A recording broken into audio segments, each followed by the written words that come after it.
पिछले 2.5 साल में संजय दत्त ने 15 फिल्में रिलीज की है। यदि धुरंधर को साइड में रख दे तो यहाँ मैं सांस लेता हूँ, वहाँ पे संजय दत्त ऑडियंस के लेने के लिए अपनी नई पैन इंडिया मूवी का अबव या बिलो एवरेज टीजर ड्रॉप कर देता है। पिछले 2 हफ्ते में ही केडी द डेविल और आखिरी सवाल के बाद ये तीसरा टीजर मैं संजय दत्त का देख रहा हूँ खलनायक रिटर्न्स के रूप में। ठीक है, पर खलनायक फिल्म की आवश्यकता ही क्या थी जब संजय दत्त की आधी लाइफ ऑलरेडी साउथ इंडियन फिल्मों में एक लाउड चेन स्मोकिंग खलनायक के रोल को प्ले करने में निकल रही हो, जहाँ सेट पे हेयर स्टाइलिस्ट संजू बाबा के सर पे शैम्पू नहीं बल्कि फिनाइल डाल के पोछा मार देते हो इस होप में कि नीचे से कोई एक खौफनाक विलन निकलेगा।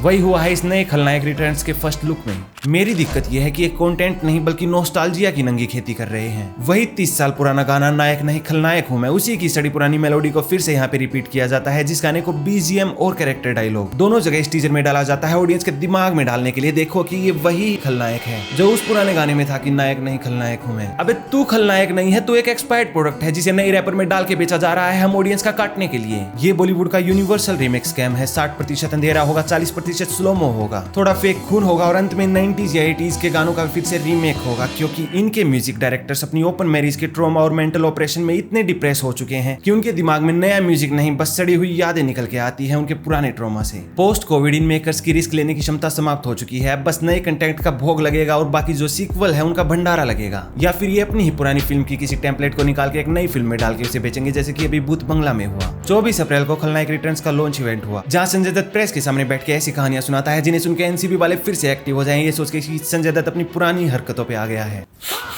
संजू बाबा का क्लेम है कि जब वो जेल काट रहे थे तो 4000 कैदियों ने मिलकर खलनायक रिटर्न्स की डिमांड की, जिसके चलते बाबा ने 4000 कैदियों की 4000 स्क्रिप्ट पढ़ डाली और वहां से एक फाइनल स्क्रिप्ट तैयार की। बिल्कुल विश्वसनीय है कि संजू बाबा गए थे जेल काटने और वापस आ रहे हैं जियो स्टूडियोज के राइटर्स को हायर करके। सुभाष घई और जियो स्टूडियोज की ज्योति देश पांडे वहां बैठ के इस नॉट सो बिलीवेबल कहानी पे मुंडी तो इस प्रकार हिला रहे हैं जैसे कि कोई क्रिस्टोफर नोलन की ओरिजिन स्टोरी वो सुन रहे हो। संजय दत्त अपने फोर्स्ड कमबैक के लिए केवल खलनायक रिटर्न्स पे रुकने वाला नहीं है, बल्कि उन्होंने ये भी कंफर्म किया कि वास्तव 2 पे भी काम चल रहा है और साथ ही इसी प्रेस कॉन्फ्रेंस में ये रिक्वेस्ट भी कर डाली कि राजू जी प्लीज मुन्ना भाई 3 भी बनाते हैं। अपनी हर पॉपुलर फिल्म का इस व्यक्ति को एक सीक्वल चाहिए अपने कमबैक के लिए। जब एक फॉर्मर सुपरस्टार अपनी 25 साल पुरानी फिल्मों के सीक्वल मांग रहा हो तो मेरे लिए मानना डिफिकल्ट नहीं होगा कि आज के दिन उसको अपनी एक्टिंग, अपनी स्क्रिप्ट, अपनी परफॉर्मेंस पे विश्वास नहीं है। वो पुरानी हड्डियों को कब्र से निकाल के उन्हें बॉक्स ऑफिस पे नचाने वाला है केवल अपनी सफलता के लिए। यदि यहाँ तक आ गए हो तो इस चैनल को सब्सक्राइब अवश्य करो ऐसी और वीडियोस देखने के लिए। और अंत में मैं तुम्हें बताता हूँ कि मेरे क्या विचार हैं। अमिताभ बच्चन ने अपनी ओल्ड एज में शोले 2 या फिर दीवार रिटर्न्स की डिमांड नहीं की, बल्कि उन्होंने अडेप्ट किया, अपनी एज के हिसाब से अपनी नई लेगेसी क्रिएट करने का प्रयास किया। ब्लैक, पीकू और पिंक जैसी फिल्में दी जिनके आधार पे उनकी नई लेगेसी क्रिएट हुई। धुरंधर की सक्सेस के बाद तो संजय दत्त का करियर उसके हाई नोट पे है, तो संजय दत्त को कौन रोक रहा है कि वो भी अपनी लेगेसी इसी प्रकार क्रिएट करे। एक अनकंफर्टेबल ट्रूथ तुम्हें मानना होगा और भविष्य में इसके बारे में सोचना होगा कि यदि हम ऑडियंस इस लेजी और नॉस्टैल्जिया फील्ड रीमेक्स की लाइन में लगते रहेंगे तो ये इंडस्ट्री नए और ओरिजिनल आइडियाज लिखना सदा के लिए बंद कर देगी। आज यदि तुम इनकी खलनायक रिटर्न्स झेल लोगे तो कल ये आएंगे हम आपके हैं कौन मल्टीवर्स ऑफ मैडनेस लेके, तब क्या करोगे? उसे भी झेलोगे।